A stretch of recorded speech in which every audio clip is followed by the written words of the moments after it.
Es para mí un placer poder compartir con ustedes mi experiencia y mis vivencias como docente del departamento de Cundinamarca desde hace 32 años. Mi nombre es Esteredy Hernández Camberos, oriunda del municipio de Topaipí, Cundinamarca. Es allí donde yo inicié como docente en el año de 1988, en una zona de difícil acceso, donde inicié como una contratista de la educación por un periodo de 4 años, donde me daban un sueldo cada año, era donde me pagaban. Entonces, imagínense ustedes la situación y las dificultades con las que uno vivía. Aparte de eso, trabajé en una escuela muy lejana del casco urbano, donde era 3 horas de camino para llegar a la sede donde yo trabajaba, por caminos de herradura, por montañas, y era ahí donde desde entonces empecé a vivir y a compartir con grupos al margen de la ley, como fue el paramilitarismo. Es muy complicado, muy complejo uno tener que trabajar para subsistir en medio de la violencia que genera estos grupos armados que intimidan sin necesidad de amenazas, con el solo hecho de uno tener que compartir un camino, una vía, el mismo espacio o el mismo ambiente. Es terrorífico. Entonces, después de 4 años yo haber trabajado en esa comunidad, que tuve que empezar a vivir con los grupos armados, fui nombrada en propiedad desde el año 94. Ya fui ubicada en otras comunidades, tal vez igual de lejanas a la primera, donde uno siempre transitaba por caminos de herradura y siempre viviendo y compartiendo con grupos guerrilleros y paramilitares, ya que en el municipio de Topaipí se vivió el conflicto de estos dos grupos. Yo siempre estuve expuesta a retenes, a tener que encontrar víctimas, personas asesinadas por la vía donde yo transitaba, tener que ir por la vía donde siempre encontraba uno, fuese el grupo paramilitar o el grupo de las FARC, precisamente el Frente 22, encontrarse uno con el comandante, tener que estar sometido a un retén, estar sometido a encontrar 3, 4, 5 personas recién asesinadas, donde corría la sangre, algunos estaban agónicos, pedían auxilio y uno, como si no estuviese observando nada, pasar y omitir, callar, temblando del miedo, del terror que esto ocasionaba en uno, sin poder pronunciar una palabra de aliento o decir qué triste o pobrecito o por qué lo mataron. Esas palabras eran prohibidas en ese entonces. O simplemente sentirse uno que está dictando su clase, está rodeado en su escuela, en su humilde escuela, estaba rodeado de fuera de un grupo o del otro, donde a veces llegaban los estudiantes diciendo: anoche estuvieron en mi casa, nos amenazaron o nos hicieron hacer comida para todos, o simplemente mataron o asesinaron al vecino, al tío, al abuelo, muchos estudiantes de los míos fueron víctimas donde les asesinaron a sus padres en presencia de ellos. Muchos tuve yo que consolarlos después de que fueron asesinados sus padres. Muchos fueron desplazados, de que hoy estuvieron en clase, mañana ya no regresaron. Muchos docentes también fueron desplazados por amenazas. Algunos docentes fueron asesinados. Las familias de algunos compañeros tuvieron que marcharse, donde anochecían y no amanecían. Donde yo, en la parte urbana también donde estaba residenciada, observé, vi cómo asesinaban los los conocidos, los amigos, los parientes, familia. Un tío lo asesinaron, lo arrastraron, lo sacaron desnudo de su vivienda. Y así muchas cosas tuve yo que presenciar, tuve que convivir, como les comento, tuve en retenes, tuve que hablar a los diferentes comandantes, tuve que sufrir todas esas consecuencias de decir solamente transitan de esta hora a esta hora. Ustedes son declarados objetivo militar donde usen tales X o Y prendas. Y los caminos y las vías de allá no son las mejores. Por eso se llaman zonas de difícil acceso. Es por eso que yo sí comprendo a los habitantes de las zonas apartadas cuando se sienten atemorizados y nunca hablan ni nunca comparten esta información o no tienen la capacidad de denuncia. Pero sin embargo, el Estado colombiano o a veces las mismas fuerzas del Estado tildan a aquella ciudadanía o a aquellos pobres campesinos que lo llaman a uno cuando trabajan en esas zonas de difícil acceso, de que son cómplices, de que porque no denuncian. Pero no es porque no quieran, sino porque impera la voz del silencio.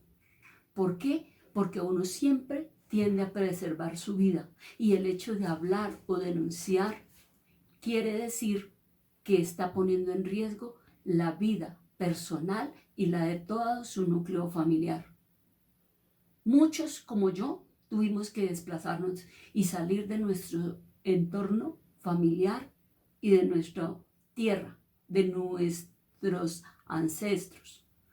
¿Por qué? Porque ya no toleramos, ya no tuvimos la capacidad de seguir soportando esa violencia.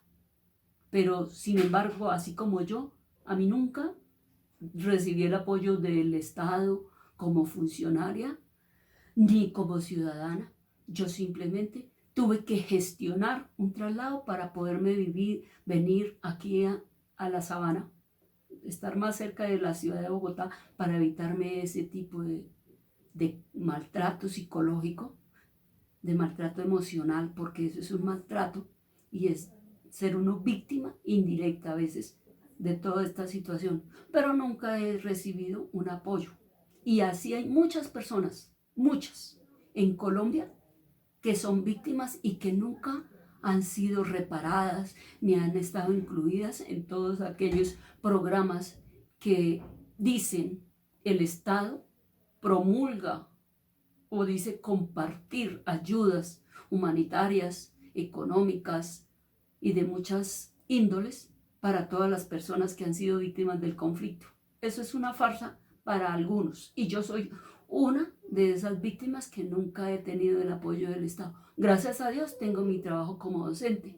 Es magnífico uno poder compartir lo que uno sabe y orientar a aquellas personas y a aquellos niños y aliviarles un poco la tristeza en la que ellos viven o tuvieron que ver y sortear las situaciones de violencia de los grupos armados. Es muy, muy duro emocionalmente uno vivir eso. Y como niños más, cuando salen de la escuela y encuentran en el camino o al paso de ir a su casa con asesinatos. O que lleguen a su casa y sus papás los encuentren muertos. Es muy doloroso. Ahora es diferente. Yo ya trabajo acá en la zona Sabana Centro. Acá se ven otro tipo de violencias, otro tipo de conflictos, pero ya no le afectan a uno como tal. Es más llevadero. Hay otros estreses y hay otras formas de preocuparse uno, pero no tan fuertes como las que se ven en las zonas apartadas, las zonas de difícil acceso, donde ejerce la presión y ejerce el mando aquellos grupos que han generado conflicto y muchas víctimas en nuestro territorio colombiano. Yo soy docente de primaria, siempre he orientado niños entre los 5 años a los 13, 14 años y he compartido muchas situaciones.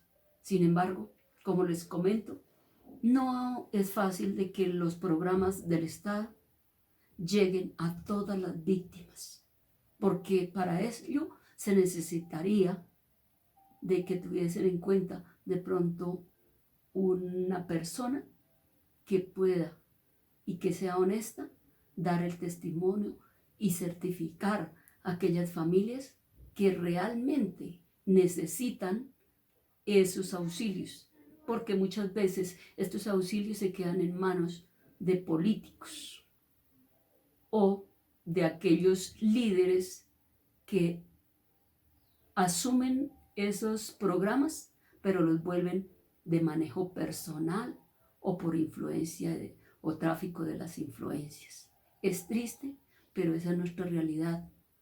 Y esa es la realidad de la educación colombiana, donde hay muchos niños, muchos docentes que tenemos que trabajar, como dicen, con las uñas, porque la educación en Colombia, y más en esta época, que estamos en otra crisis diferente, pero se hace ver que la educación en Colombia está muy bien dotada. No, mentiras.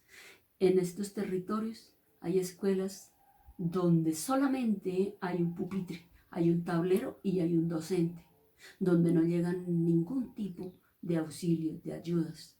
Es difícil nuestro proceso educativo, porque no todo lo que sale en las noticias y en la televisión y en las grandes redes es real. La realidad de la educación colombiana es de otro índole. Y yo sí sería gustosa de que de pronto uno de los grandes de nuestro gobierno, por ejemplo en educación, se desplazase y viera la situación, no de un colegio o un megacolegio de los que hay ahora, acá en la ciudad, sino en una escuela de un municipio de difícil acceso, para que tuviesen un paralelo comparativo de qué es un colegio o una escuela en la ciudad y qué es la educación en las zonas apartadas, donde hay un conflicto, donde la gente está llena de necesidades, donde todo es carencia. Eso es y debería de ser dirigido y organizado de esa manera, palpando las realidades de lo que realmente se vive, no lo que a muchas veces llega a las informaciones, pero que están lejos de la realidad. En este momento me siento satisfecha por poder compartir con ustedes estas situaciones. También les quiero compartir, tuve que vivenciar tomas guerrilleras, ver cómo atacaban y tumbaron helicópteros, cómo mataron militares, cómo destruyeron el pueblo, cómo secuestraron policías, cómo asesinaron miembros del ejército, cómo asesinaron amigos, como les digo, cómo sentir uno que pasan las tropas a la medianoche y como lo más marcado que me han dejado a mí fue un día que yo pasé por la vía donde yo estaba trabajando y acababan de asesinar a 5 personas. Verlos cómo salía la sangre así por la boca, por los oídos, corría el río de sangre de esas 5 personas y yo no poder detenerme, sino seguir mi camino. Muchas gracias. Espero mi experiencia les aporte algo a su maestría que están haciendo, ya que van a tener el conocimiento para defender los derechos de aquellas personas desvalidas en Colombia. Buena tarde y éxitos en todo su proceso.